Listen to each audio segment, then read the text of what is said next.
Duta Besar Vatikan untuk Indonesia Monsinyur Piero Pioppo mentabiskan Gereja Katolik Paroki Santo Yosef Ayawasi Kabupaten Maibrat, Provinsi Papua Barat Daya pada Kamis 28 Juni 2023. Pentabisan Gereja Katolik yang diikuti 5 uskup dan 60 pastor diawali dengan penguntingan pita pembukaan pintu gereja oleh Monsinyur Piero Pioppo. Kemudian didampingi Uskup Manokwari Sorong. Monsinyur Hilarion Datus Lega mericiki seluruh umat dengan air berkat yang telah disiapkan. Di antara ribuan umat yang hadir pada momentum itu, satu sosok yang merupakan putra asli Maibrat yang kini menjabat di Provinsi Papua Selatan. Sebagai Bupati di Kabupaten Asmat Elisa Kambu pun ikut terlibat di dalam momentum itu. Bukan hanya ketika peresmian Gereja Katolik, tetapi ternyata sosok yang satu ini sudah hadir pada penyambutan Duta Besar Vatikan. Tidak kalah saing dengan pejabat lain, Elisa Kambu pun ikut memberikan sumbangan pada Gereja Katolik sebesar 100 juta sebagai bagian dari perhatian terhadap masyarakat di Kabupaten Maibrat.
Pengurus dan pemimpin gereja,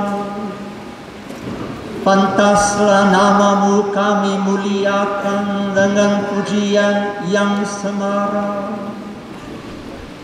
Sebab pada hari ini dalam ritus yang meriah, umat beriman ingin mendedikasikan kepadamu untuk selama-lamanya rumah doa gereja ini, tempat umatmu menyembah Engkau dengan hikmah, tempat mereka dididik dengan sabdamu dan dikuatkan dengan sakramen-sakramen. Gereja ini menggambarkan misteri gereja yang disucikan oleh Kristus.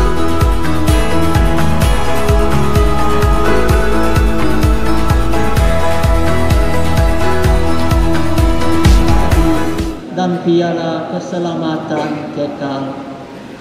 Sudilah memandang persembahan ini dengan hati yang rela dan wajah berseri, dan sudilah menerimanya seperti Engkau berkenan menerima persembahan hamba-Mu. Yang berikut, Bapak Bupati Asmat, teman dekatnya Monsinyur Alo Purwoto.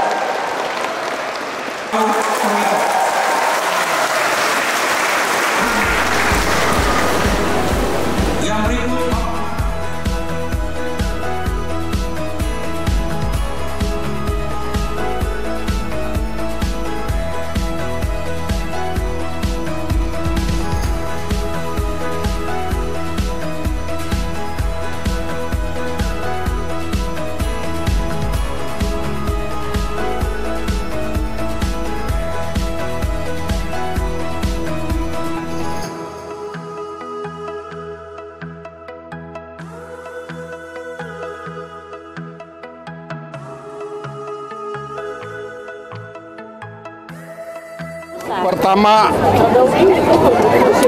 ya atas nama pribadi kami bersyukur kepada Tuhan karena Tuhan bisa izinkan ada bersama-sama dengan umat Katolik di stasi Ayawasi dalam rangka peresmian gedung gereja baru yang dirangkaikan dengan perayaan 20 tahun tabisan Bapak Uskup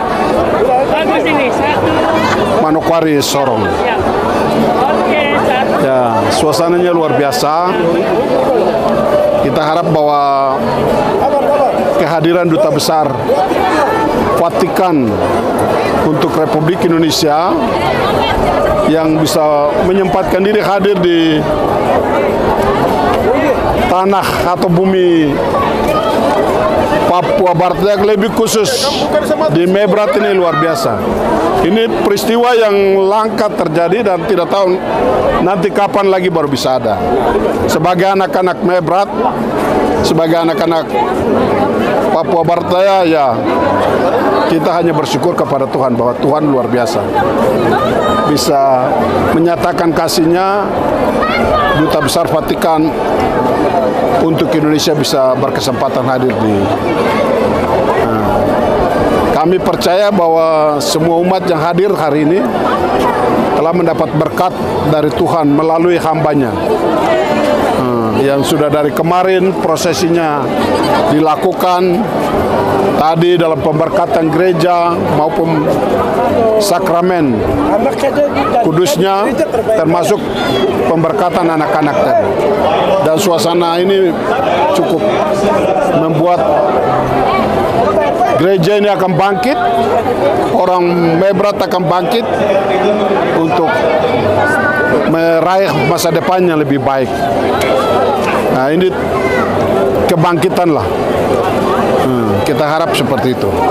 Bapak di wilayah yang Bapak Katolik. Ya, Protestan itu sekitar 15%, Muslim sekitar 5%.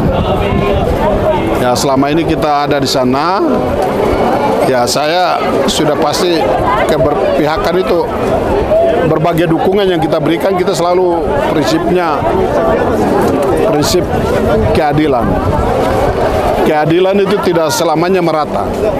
Jadi kita akan memberikan persentase yang besar kepada pihak Katolik, baik dari dana untuk operasional keuskupan, terus pembangunan gedung-gedung gereja, pembangunan itu seluruhnya kita yang biayai. Kita yang menyediakan karena masyarakat kita kan tidak mampu untuk bisa membangun. 80-90% itu gedung itu disiapkan oleh pemerintah. Dan kalau saya biasa dalam masa kepemimpinan saya, kalau 1 tahun kita bangun 10 gereja, itu berarti Katolik dapat 6, Protestan dapat 3, Muslim dapat 1 untuk, dan ya keseimbangan itu harus tetap dijaga. Juga bagian dari pemerintah untuk melaksanakan amanatnya toh. Itu yang penting. Juga dengan berbagai dukungan kita untuk keuskupan di bidang pendidikan, kesehatan, semua kita selalu memberikan dana yang langsung dikelola oleh keuskupan sesuai dengan kemampuan kita. Tapi yang pasti keberpihakan itu ada. Itu yang kita kerjakan selama ini. Dan puji Tuhan waktu itu sudah kita lakukan waktu saya masih jadi sekda. Dan pada pemilu kada ya masyarakat di sana, walaupun saya ini orang Protestan, tapi mereka masih memberikan kesempatan kepada saya untuk 2 kali menjadi bupati di Asmat. Nah, semua itu karena kehidupan. Terus ya kita memang memberikan tempat yang layak untuk mereka. Kalau saya sendiri yang cerita itu nanti terlalu subjektif. Jadi akan lebih bagus kalau bisa didapat referensi dari Bapak Uskup atau yang lain. Tapi Bapak Uskup kan sudah pernah